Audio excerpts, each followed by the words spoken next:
오늘은 부르심의 소망을 따라라는 제목으로 우리가 하나님의 말씀을 나눠보고자 합니다. 청년부 사역을 하게 되면 취업을 준비하는 이 취준생들의 이야기를 자연스럽게 듣게 됩니다. 우리 교회 가운데에도 현재 취업을 준비하는 취준생들이 참 많습니다. 취업을 준비하는 이 취준생들은 대부분 이 좋은 직장에 들어간 것을 목표로 열심히 공부하고 준비하게 됩니다. 그런데 여러분, 이 취준생들이 생각하는 좋은 직장의 기준이 무엇일까요? 취준생들이 말하는 좋은 직장의 기준 세 가지는 우리가 일반적으로 잘 아는 것처럼 고용 안정이 보장되고, 그리고 좋은 복지 수준을 갖추고 있고, 그리고 높은 임금 수준을 자랑하는 그런 직장입니다. 한마디로 말하면 내가 원한다면 오래 다닐 수 있고 복지도 좋고 돈도 좋은 직장이 정말 그들이 생각하는 좋은 직장이라는 것이죠. 그 외에도 주변 사람들과 의사소통이 잘 되는 직장, 직원 개개인의 사정을 잘 배려해 주는 직장, 이런 조건들이 좋은 직장의 기준에 포함되었습니다. 누구나 다 똑같이 정말 남부럽지 않는 이 첫 직장을 꿈꾸며 지금도 열심히 취준생들은 준비하고 있다라고 할 수 있습니다. 여러분, 하지만 갈수록 우리 사회는 취업하기 힘든 상황 속에서 이 취준생들이 느끼는 어려움들이 갈수록 심해지고 있는 상황입니다. 면접 준비하느라, 자격증 공부하느라, 토익 토플 준비하느라 이렇게 공부하느라 힘들고, 또 너 언제 사람 구실할 거냐 라는 주변의 질타와 그리고 쏟아지는 훈수에 적당히 웃으며 넘어가는 그런 기질을 발휘할 수밖에 없는 여러 가지 압박감 속에서 부담감도 많이 느끼게 됩니다. 그런데 통계를 살펴보니 이 취준생들이 취업하는 데 느끼는 가장 큰 어려움들은 우리가 생각하는 일반적인 것들과는 조금 다른 점이 있었습니다. 취준생들이 이 취업 과정 중에 가장 힘들어하는 점 1위는 놀랍게도 취업 경쟁률도 아니었고 주변 사람의 기대나 취업에 대한 압박감도 아니었습니다. 취준생들이 느끼는 가장 큰 부담감 1위는 바로 내가 무엇을 잘하고 내가 무엇을 하고 싶은지 모르는 혼란감이었습니다. 다시 말하면 취업에서 가장 느끼는 가장 큰 어려움은 바로 이 소명의 문제였다라는 겁니다. 소명 의식이 없는 상태에서 무조건 좋은 직장을 구해 돈을 벌어야 한다는 그런 압박감이 더욱더 이 취준생들을 지치게 만들고, 또한 자신감과 열정이 부족한 사람으로서 자신을 몰아붙일 수밖에 없는 그런 상황인 겁니다. 오늘도 이 자리에 열심히 공부하는 취준생 같은 청년이 한 명 저 뒤에 앉아 있는데, 저번에 한번 만나서 열심히 공부하고 있냐 물어보니 열심히 공부한다는 거예요. 그래서 너 그렇게 열심히 해도 왜 그렇게 열심히 하냐 물어보니까 정말 놀랍게도 그 청년의 이 말 때문에 제가 은혜를 받았어요. 공부하는 게 하나님의 일이라고 생각하고 공부한다라는 겁니다. 그래서 저를 한 번 더 돌아볼 수 있는 계기가 되었는데, 진짜 하나님의 일이라고 생각하지 공부하는지는 잘 모르겠으나 딱히 그렇게 믿음은 가지 않지만 어쨌든 그렇게 또 열심히 공부하는 것을 보고 참 대견하다 그렇게 생각을 했습니다. 한 명밖에 없습니다. 저 뒤에 보면. 여러분, 그런데 이런 소명에 대한 고민은 사실 이런 취준생들에게만 해당되는 것은 아니라고 할 수 있습니다. 우리 모든 그리스도인들에게도 정말 중요한 고민이 될 수 있습니다. 왜냐하면 우리 그리스도인들은 이 세상 사람들과는 다른 관점에서 평생 이 소명에 대한 문제에 대해서 고민하기 때문입니다. 곧 이 부르심의 소망이 무엇인지에 대해서 우리는 그리스도인으로서, 하나님의 자녀로서 평생 고민하며 살아갈 수밖에 없다라는 겁니다. 정년퇴직을 하고 자녀들을 시집장가 다 보내도 우리는 하나님께서 마지막까지 나를 어떠한 일에 사용하기를 원하실까라는 이 소명의 질문에 대해서 스스로 계속해서 질문할 수밖에 없다라는 겁니다. 여러분, 오늘 우리가 살펴보고 있는 이 이사야 6장의 말씀도 사실 이런 하나님의 부르심의 소망에 대한 이야기를 우리에게 중요한 말씀 한 가지를 우리에게 던져주고 있습니다.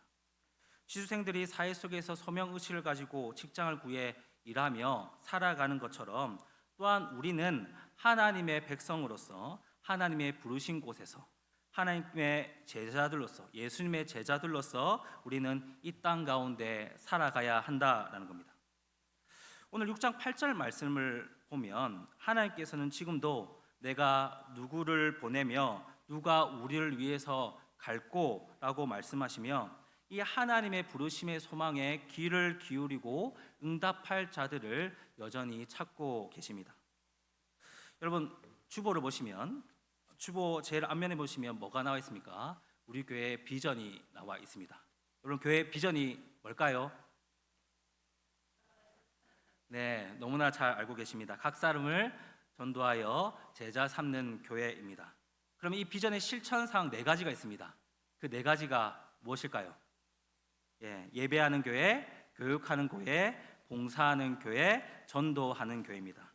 그래서 그리스도를 섬기고 알고 닮아가고 알리는 청지기가 되어야 한다라는 이 강력한 비전을 품고 우리 교회는 지금도 달려가고 있습니다. 여러분 그러면 이 비전을 위해 달려가는 이 부르심의 소망을 받은 사람들은 누구 있겠습니까? 네, 이 교회 비전에 부르심의 소망에 달려가야 될 사람이 누구 있겠습니까? 목사님입니까? 네, 바로 우리들입니다. 하나님께서는 이 일에 우리들을 부르셔서 예수님의 귀한 제자들로서 사용되기를 원하고 계십니다. 그렇다면 이와 같이 하나님께서 거룩한 소명을 가진 이 우리들이 갖추어야 할 것은 무엇이 있겠습니까? 하나님의 부르심의 소망을 받는 우리에게 필요한 것이 무엇이겠냐라는 질문입니다. 그 해답으로 첫째로 우리는 하나님의 전적인 죄사함의 은혜와 구원의 은혜, 즉 영적 회복의 역사를 경험해야 한다라는 겁니다. 여러분 이사야 6장 말씀은 이사야가 하나님께로부터 선지자로서의 소명을 받게 되는 정말 중요한 장면입니다. 그가 소명을 받게 된 때는 오늘 1절 말씀을 보면 유다를 52년간 통치한 우시야 왕이 죽던 해였습니다. 유다에게 있어서 이 우시야 왕은 정말 훌륭한 왕이었습니다. 왜냐하면 외부적으로는 이 유다의 국제적인 위상을 높였을 뿐만 아니라 외세, 특히 이 아수르의 침략으로부터 정말 이 유다 왕국을 든든히 지켜냈던 왕이었습니다. 그리고 내부적으로는 국가의 엄청난 경제적 부흥을 안겨주었던 왕이었습니다. 그런데 그 왕이었던 이 우시야 왕이 죽게 된 것입니다. 정말 훌륭한 왕이었고 모든 면에 있어서 유다 왕국을 잘 이끌었던 왕이 죽었다는 이 사실은 분명히 유다 사회 가운데 적지 않은 혼란과 위기의식을 불러일으켰을 겁니다. 이런 국가적인 위기 가운데 이사야는 하나님으로부터 오늘 이 선지자로서의 부르심의 소명을 받게 된 것입니다. 그런데 이사야는 하나님께 부르실 때 아주 특별한 방법을 통하여서 하나님께 소명을 얻게 됩니다. 그 방법이란 바로 이 환상을 통하여 하나님께로부터 직접 소명을 받게 되었다라는 겁니다. 하나님께 소명을 받게 된 내용이 여러분 오늘 8절부터 등장합니다. 그런데 1절부터 7절 내용을 보면 이사야가 하나님께 소명을 받기 이전에 이 이사야는 하나님께로부터 이 특별한 체험을 한 가지 하게 됩니다. 이 환상을 통한 이 특별한 체험은 하나님의 소명을 받기 이전에 꼭 필요한 한 가지가 무엇인가라는 것에 대한 해답을 우리에게 잘 보여주고 있습니다. 여러분 그 환상에 대해서 우리가 좀 살펴보면 1절에서 이사야가 처음 본 환상은 높이 들린 보좌에 앉으신 하나님이었습니다. 여기서 높이 들린 보좌는 이 왕권을 상징합니다. 사실 여러분 우리가 앞서 살펴본 것처럼 이 유다의 훌륭한 왕이었던 우시야의 죽음으로 말미암아 이 국가적인 위기와 불안감이 조성되고 있는 가운데 유다를 누구보다 사랑했던 이 이사야는 정말 깊은 고민을 하고 있었을 겁니다. 그런데 그런 이사야에게 하나님 먼저 높은 보좌에 앉으신 이 왕의 모습을 보여주심으로써 이 유다의 진정한 왕은 우시야가 아닌 하나님이라는 사실을 알려주고 계신 것입니다. 유다의 진정한 왕이신 하나님께서 여전히 유다를 보호하시며 책임져 주시기 때문에 너는 안심하라라는 겁니다. 그런데 여기서 한 가지 사건이 발생하게 됩니다. 3절을 보시면 환상 중에 천사들이 나타나 높은 보좌에 앉으신 왕이신 하나님을 찬양하고 있습니다.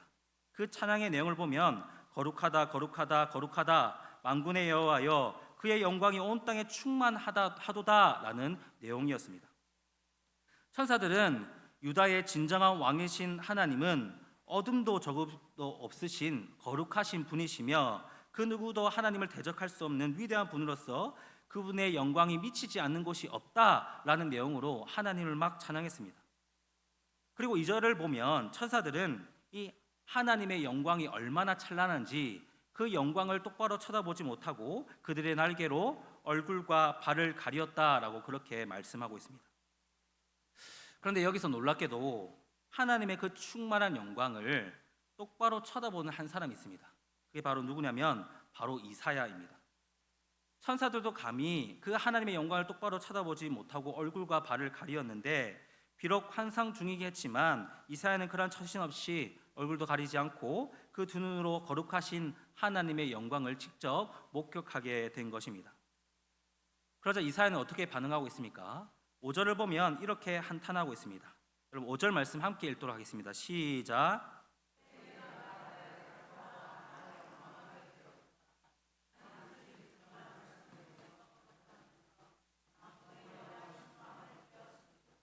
네.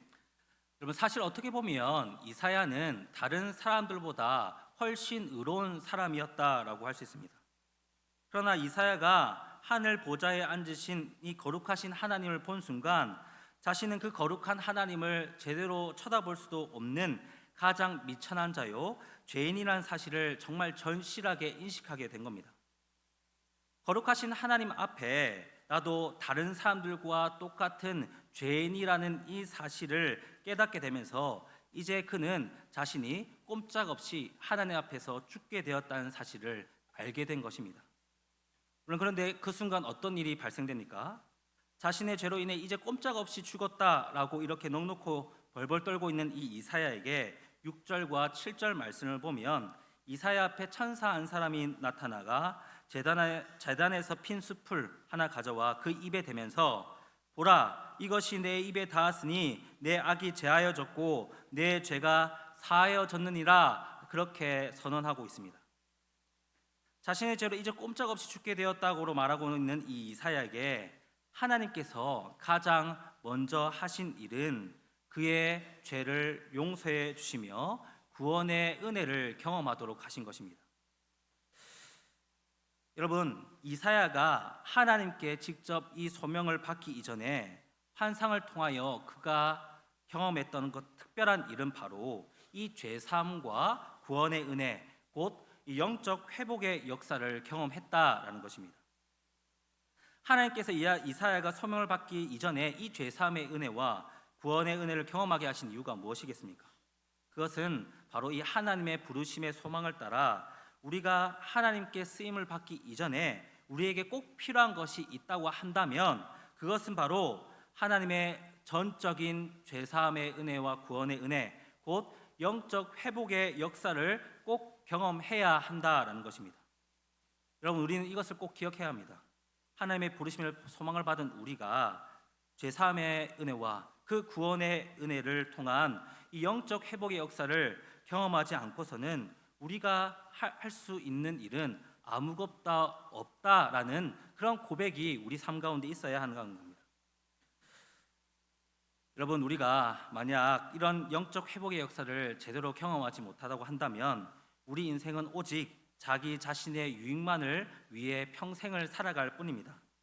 따라서 하나님께서는 우리를 사용하시기 이전에 가장 먼저 전적인 하나님의 주권적인 역사로 말미암아 이런 영적 회복의 역사, 죄사함의 은혜와 구원의 은혜로 말미암아 우리의 그 은혜로 말미암아 감격을 경험하게 하시고 하나님의 자녀됨을 회복하게 하시는 그런 영적 회복의 역사를 우리에게 경험하게 하시는 것은 하나님의 놀라운 지혜라고 할 수 있습니다. 우리에게는 이런 영적 회복의 역사가 꼭 필요합니다. 하나님은 우리를 사용하시기 이전에 꼭 우리에게 먼저 은혜를 베푸시는 하나님이십니다. 그 은혜를 힘입어 감사함으로 우리는 하나님께 더욱 충성할 수 있는 것입니다. 이 영적 회복의 역사를 이 시간 경험하는 우리들이 되기를 소망합니다. 여러분, 그리고 둘째로 우리가 하나님의 나라의 거룩한 소명을 가진 일꾼들로서 우리가 갖추어야 할 태도가 있다면 그 두 번째로 바로 그것은 뭐냐면 바로 열정과 적극성을 가진 순종의 자세입니다. 여러분, 이사야는 이 영적 회복의 역사를 경험한 뒤에 이 8절을 보면 하나님의 음성을 듣게 됩니다. 그 음성은 바로 내가 누구를 보내며 누가 우리를 위해서 갈꼬라는 메시지였습니다. 그러자 이사야는 한치의 망설임도 없이 주여 내가 여기 있습니다. 나를 보내소서라고 그렇게 말하고 있습니다. 여러분, 그런데 8절 말씀을 사실 따지고 보면 사실 이사야는 하나님으로부터 직접적인 부르심을 받지 않았습니다. 하나님은 이사야를 콕 집어서 너가 나를 위해서 가라 말씀하신 것이 아니라 꼭 혼잣말을 하고 있는 것처럼 누가 나를 위해서 갈꼬라는 이 불특정한 이 부르심으로 일관하고 계십니다. 그런데도 불구하고 여러분, 이사야는 그러한 하나님의 메시지에 자기를 향한 부르심이라고 확신하고 제가 가겠습니다라고 대답하고 있는 겁니다. 방금 전까지만 해도 자신이 죽게 되었다며 두려워했던 이사야였지만 이제는 하나님 앞에서 당당하게 하나님 제가 가겠습니다라고 그렇게 말하고 있는 것입니다. 여러분, 그렇게 할 수 있었던 것은 이사야가 경험한 이 영적 회복의 역사로 인하여서 그가 뜨거운 열정을 가질 수 있었기 때문입니다. 그리고 그 열정을 가졌기 때문에 하나님께서 꼭 너가 가야 된다, 너가 가라 말씀하시지 않아도 하나님이 원하시는 일이라면 제가 가겠습니다, 저를 사용하여 주시옵소서라는 이 적극적인 태도를 가지고 나아가고 있는 겁니다. 여러분, 그런데 오늘 말씀 9절 이하의 말씀을 보면 여러분, 하나님께서 이사야를 부르신 이유는 이사야의 기대와는 조금 달랐습니다. 하나님께서 이사야에게 주신 사명은 이스라엘 백성들에게 가서 구원을 선포해라라는 말씀이 아니라 오히려 심판을 외치라라는 것이었습니다. 그리고 더 이해할 수 없는 것은 심판을 외치는 것뿐만 아니라 이 자신의 민족 이스라엘 민족이 하나님의 심판의 건짐을 받을 수 없게 하라 그렇게 말씀하십니다. 여러분, 하나님께서 이사야에게 주신 이 사명은 결코 누군가에게 환영을 받을 수 있는 만한 것이 아니었습니다. 그리고 선지자로서 일반적으로 할 수 있는 이런 사역도 아니었습니다. 하나님의 심판으로부터 건짐을 받을 수 없도록 내버려 두는 것이 어떻게 선지자로서 해야 할 역할이라고 이사야가 생각할 수 있었겠습니까? 이사야는 분명 인간적으로 이해할 수 없는 이 하나님의 부르심 앞에 솔직히 인간적으로 거부할 수 있었습니다. 아무리 하나님께서 은혜를 주셨지만 그렇게까지는 제가 못하겠습니다 라고 거부할 수 있었습니다. 그런데 여러분, 이사야는 어떤 태도를 가지고 있습니까? 11절에 보면 이사야는 하나님께서 주신 사명에 대해 조금도 의문을 제기하거나 반대하지 않고 하나님 어느 때까지이겠나이까? 라고만 묻고 있습니다. 이사야는 하나님께 주신 그 사명에 조금 더 망설이거나 거역하는 행동을 하지 않았습니다. 오히려 하나님이 주신 그 사명에 그 누구보다 충실하고 냉정하게 순종했습니다. 여러분, 이처럼 이사야는 하나님의 부르심 가운데 그 사명의 열정을 가지고 적극적으로 순종하는 태도로 나왔던 것입니다. 여러분, 우리도 이러한 열정적이고 적극적인 순종의 태도가 있어야 할 것입니다. 내 생각대로 내가 원하는 대로 하나님께서 나를 부르지 않으셔도 주님 내가 여기 있습니다, 하나님께서 원하시면 그곳에 나를 보내주셔서 나를 사용해 주시옵소서라는 이런 열정과 적극적인 태도가 우리에게 있어야 한다라는 겁니다. 여러분, 우리가 그런 태도를 가질 수 있는 비결이 무엇이 있겠습니까? 그것은 다름 아니라 주변 상황과 환경보다는 하나님을 온전히 믿을 때, 하나님을 100% 신뢰할 때 우리는 그렇게 철저하게 하나님 앞에 순종할 수 있다라는 겁니다. 저와 여러분들이 하나님의 부르심의 소망 앞에 철저하게 순종할 수 있는 자들이 되기를 소망합니다. 사랑하는 성도 여러분, 우리는 하나님 나라의 귀한 일꾼들로서 예수님의 제자들로서 부르심의 소망을 받고 우리는 살아가고 있습니다. 그러나 그 하나님의 부르심의 소망 앞에 우리가 온전히 헌신되기 위해서는 우리는 먼저 하나님의 전적인 은혜를 경험해야 합니다. 죄사함의 은혜, 그 구원의 은혜로 말미암아 거룩함과 우리의 의로움을 회복시키는 그 영적 회복의 역사를 우리가 우선적으로 경험해야 한다라는 겁니다. 그리고 그 은혜를 바탕으로 우리는 열정적이고 적극적인 자세로 하나님께서 우리에게 주신 그 소망에 대해서, 그 소명에 대해서 우리는 순종하는 삶을 살아갈 수 있게 됩니다. 때로는 하나님의 뜻을 온전히 이해할 수 없고 어려움에 예상되는 일이 우리 눈앞에 펼쳐질지라도 우리는 먼저 우리 가운데 은혜의 역사를 허락하신 그 하나님 앞에 나아감으로 말미암아 우리는 그 말씀에 순종할 수 있게 된다라는 겁니다. 오늘 말씀을 기억하시면서 기쁨으로 주님의 부르심에 응답하고 순종하는 우리들이 되기를 주님의 이름으로 소망합니다.